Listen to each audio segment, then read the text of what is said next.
திருமணம் எப்படி செய்யணும்? வலிமா விருந்தவர் பெண் வீட்டுதார கொடுக்கணுமா இல்ல ஆண் வீட்டுதார கொடுக்கணுமா இல்ல ரெண்டு பேரும் சேர்ந்து கூட கொடுக்கலாம்? அடுத்து பெண்கள் பகுதியிலிருந்து கேட்டிருக்கிறாங்க.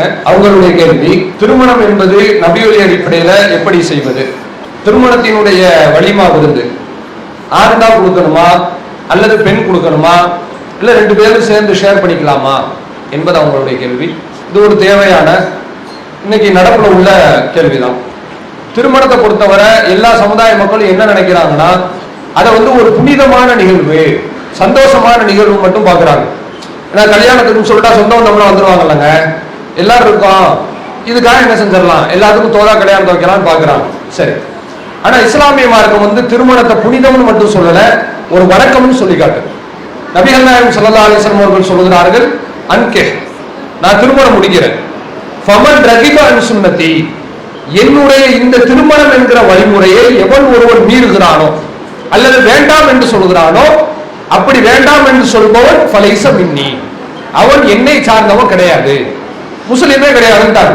யாராவது துறவரம் போறேன், நான் முனிவரா போயிடுறேன், சித்தரா போயிடுறேன்னு சும்மா பேசுறான்னு வச்சுக்கோங்க, இஸ்லாத்துல ராய்க்குள்ளான்னு அர்த்தம். இஸ்லாத்துல துறவரம் இருக்கா? கன்னியாஸ்திரி மொழி இஸ்லாத்துல இருக்கா? ஆனா இருந்தாலும் சரி, பெண்ணா இருந்தாலும் சரி, ரெண்டு பேருக்கு அவரோடு கிடையாது. அப்ப திருமணம் என்பது யாருடைய வழிமுறை? ரசூல் ஸல்லல்லாஹு அலைஹி வஸல்லம்.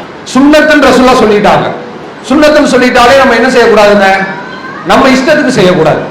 ஃபஜ்ருடைய முன் சுன்னத்து எத்தனை ரக்காத்துமா?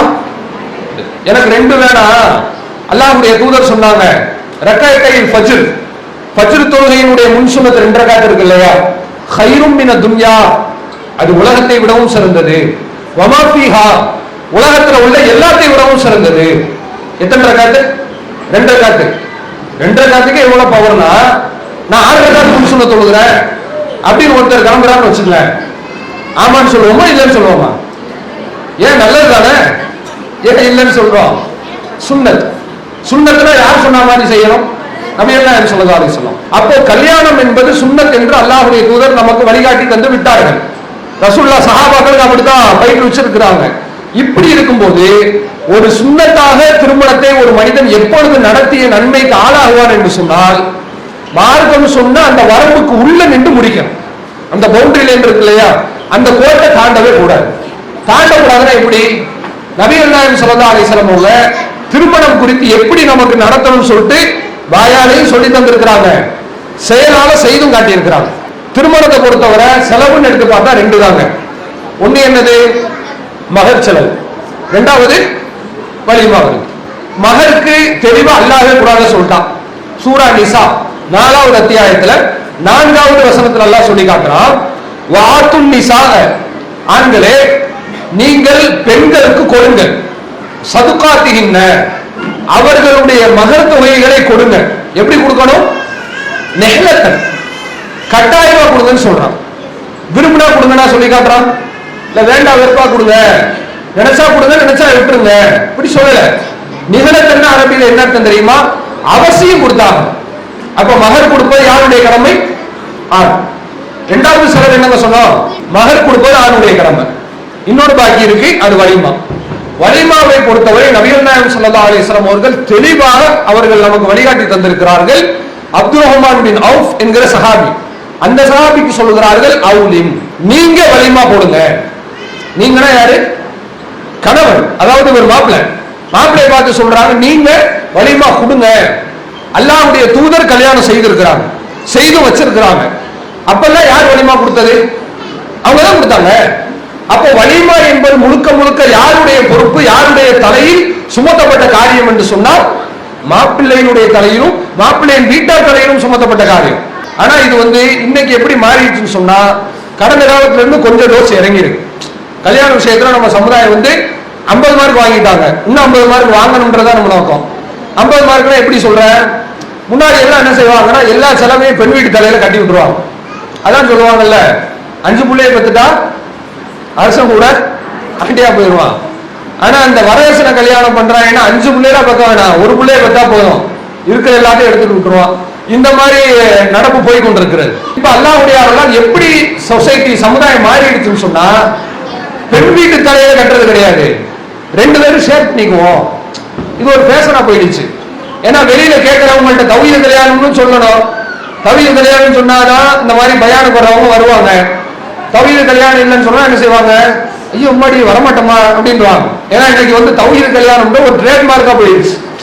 எப்படி இந்த பொருளை கேட்கும் போது இது வெளிநாட்டு போனு அப்படின்னு சொன்னா வெளிநாட்டு போனா அப்படின்னு கேட்பாங்கல்ல, அந்த மாதிரி இன்னைக்கு கல்யாணம் சொன்னா தௌஹீது கல்யாணம் பரவாயில்ல, தௌஹீதா கரெக்டா இருக்கும்பா, இந்த அனாச்சாரம் நடக்காது, பாத்தியாபிதெல்லாம் இருக்காது, இந்த வாழை மரம் பந்து உருட்டுறது அரிசியை தட்டி விடுறது இந்த மாதிரி கோமாளித்தனங்கள் எல்லாம் இருக்காது, நல்லா இருக்கும் அப்படின்னு சொல்லிட்டு அவங்க நினைச்சுக்கிட்டு என்ன செய்யறாங்க? தௌஹீது கல்யாணம்னா நல்லது நினைக்கிறாங்க. நல்லது, அல்ஹம்துலில்லாஹ். இந்த தௌஹீதுன்றதை எப்படி புரிஞ்சுக்கிறாங்கன்னு கேட்டீங்கன்னா கொஞ்சம் ஃபார்வர்டா இப்பதான் முன்னேறி வந்திருக்கிறாங்க. முற்போக்கா வந்து, அதாவது பெண் வீட்டுக்கிட்ட வாங்கிட்டு இருந்தேன்ல, நான் வாங்கல, ஷேர் பண்ணிக்கிறேன் அப்படிங்கிறாங்க. ஏங்க ஷேர் பண்றீங்க?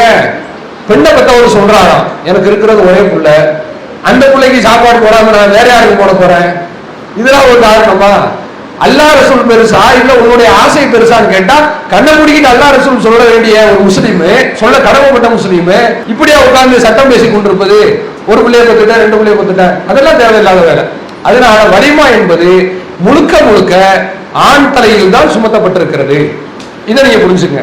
இன்னைக்கு இப்போ வந்து புதுசா லேட்டஸ்ட் வலிமா ஒண்ணு இருக்கு, கேட்காட்டால் அதை சேர்த்து சொல்றேன். என்ன வலிமான்னு கேட்டீங்கன்னா, கல்யாணம் பண்ணிடுறாங்க. சென்னையிலேயோ ஆந்திராலேயோ பம்பாயிலேயோ கல்யாணம் பண்ணி விடுறாங்க. கல்யாணத்தை பண்ணிட்டு இன்னைக்கு என்ன கிழமை? ஞாயிற்றுக்கிழமையா? ஞாயிற்றுக்கிழமை கல்யாணம் முடிச்சாச்சு. சென்னைக்கு எல்லாரும் போக முடியுமா? அங்கிருந்து போயிட்டு வர்றதுக்குள்ள போகும்போது ஆயிரும். இப்ப என்ன செய்யறாங்க? எல்லாத்துக்கும் கொடுக்காட்டி கௌரவ பிரச்சனை ஆயிரும்.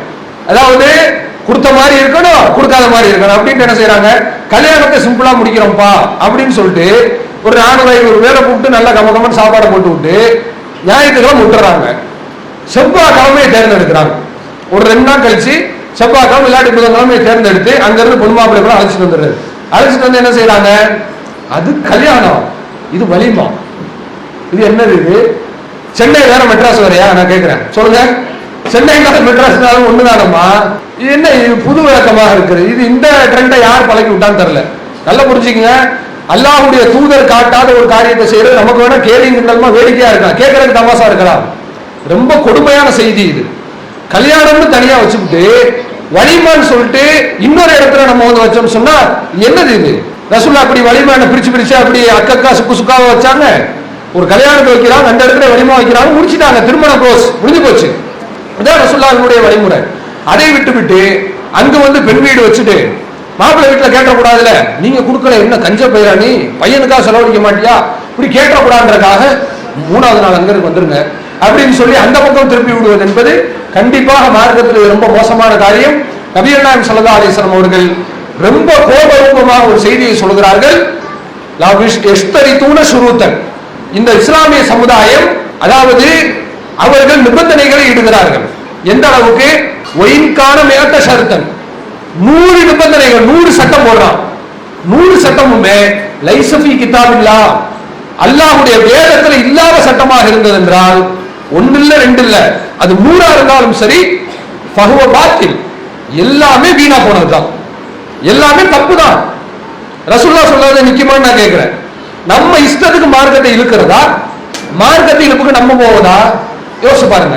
அப்ப அந்த அடிப்படையில் வலிமா என்பது முழுக்க முழுக்க கணவன் வீட்டுல அந்த மணமகனுடைய தலையில தான் சுமத்தப்பட்டிருக்கிறதே ஒழிய ஆணும் பெண்ணும் சேர்ந்து வலிமா கொடுப்பதோ, ஷேர் பண்ணிக்கிறோம்னு சொல்றாங்கல்ல அந்த முறையோ, அல்லது பெண் வீட்டு தலையில மொத்தமாக கட்டி விடுவதோ கண்டிப்பாக அது வந்து மார்க்கத்தில் உள்ளது கிடையாது. அப்படி யாராவது இந்த 2 முறையில எதையாவது செய்தார்கள் ஆனால் நாளை மறுமையில் அல்லாஹ்வுடைய கேள்வியிலிருந்து தப்பிக்க முடியாது. பெண்ணை பெற்றெடுத்தவர்கள் நிறைய செலவழிக்க முடியலன்னு அல்லாஹ்விடத்துல, யா அல்லாஹ் பொண்ணை கட்டி கொடுத்த, இப்படி போட்டேனே கொலையா கொள்றாங்க அப்படின்னு வயிறறிஞ்சு துவா செஞ்சுட்டாங்கன்னு வச்சுங்க, நடக்குதுல. கல்யாணம் பண்ணி கொடுத்து உங்க அம்மா கிட்ட போய் அதை வாங்கிட்டு வா, இதை வாங்கிட்டு வா, கிடைச்சா இன்சா வாங்கின்ற மாதிரி கல்யாணம் பண்றது குத்தமா? பிள்ளைக்கு ஒரு என்ன பாவம் பண்ணாரு? நீ அதை கூடு, இதை கூடு, அப்படி கொண்டு வா, அப்படி கொண்டு வான்னு எல்லாத்தையும் கல்யாணத்திலேயே சம்பாதிக்க பாக்குறாங்க. இது என்ன இந்த எச்சகா புத்தி?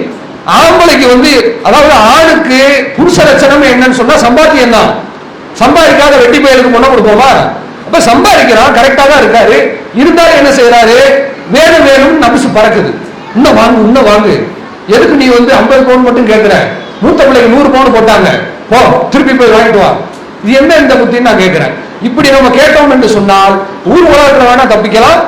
அல்லாஹ்வுடைய தூதர் சொல்றார்கள், இத்தகி தாவத்தல் மதுலூம், அநியாயம் செய்யப்பட்டவனின் துவாவை நீங்க பயந்துக்குங்க. ஏன் பயந்துக்கணும்? ஃபைன்னஹா லைஸ பைனஹா வ பைனல்லாஹி ஹிஜாப், அந்த துவாவுக்கு அல்லாஹ்வுக்கு நடுவுல எந்த தடையும் கிடையாதுன்னு சொல்றாங்க ரசூலுல்லாஹ். ஒண்ணும் கிடையாது. வயிறிருந்து யாரெல்லாம் என்னை இப்படி வந்து பக்கீர் சாவா பள்ளியாசலாம் நம்ம பார்க்கிறோம் இல்லைங்க. பள்ளியில நீங்க கோயில பார்க்க முடியாது, சர்ச்சில் பார்க்க முடியாது, பள்ளியில பார்க்கலாம். பள்ளியாசல்ல ஜிப்பாவோட தொப்பியோட 65 வயசாளி ஒருத்தர் எஞ்சி நிக்கிறாரு. சலாம் கொடுத்த முன்னாடி, பாவா குமர்காரியும் பாவா கொடுத்து உதவி செய்யும் பாவா, ஒரு ஓலையோட ஒரு லெட்டர் பேரோட என்ன கையில வச்சுட்டு இருக்காரு? மருத்துவ உதவியா? பிள்ளைக்கு கல்யாணம் பண்ணி கொடுக்குறாரு, கைக்கூலி கேட்கிறாங்க, கொடுத்து அனுப்புங்க. ஊர்ல இருந்து கடிதம். ஊர்ல உள்ள ஜமாத்தார்கள் என்ன செய்யணும்? இப்படிலாம் போகக்கூடாதுப்பா, மார்க்கத்துல தப்பு, ஓலையும் கிடையாது, ஒண்ணும் கிடையாது, வரதட்சணை எல்லாம் கட்டி கொடு அப்படின்னு சொல்றதுக்கு பதிலா கொடுத்து அனுப்புகிறார்கள். எவ்வளவு பெரிய வெட்டக்கெடுமை வச்சு பாருங்க. அப்ப இதெல்லாம் மார்க்கத்துல கூடாது. அப்படி நாம செய்தோமே ஆனால், வலிமா ஆண் கொடுப்பதை தவிர பெண் தலையில் கட்டினால் அல்லது பெண்ணும் நானும் சேர்ந்து செய்கிறேன் என்று சொன்னாலும் கூட கண்டிப்பா அல்லாஹ்வினுடைய தண்டனையிலிருந்து தப்பிக்க முடியாது என்பதை அவங்களுடைய கேள்விக்கு நம்ம பதிலா சொல்லிக்கிறோம். அல்லாஹு அக்பர், அல்லாஹு அக்பர்.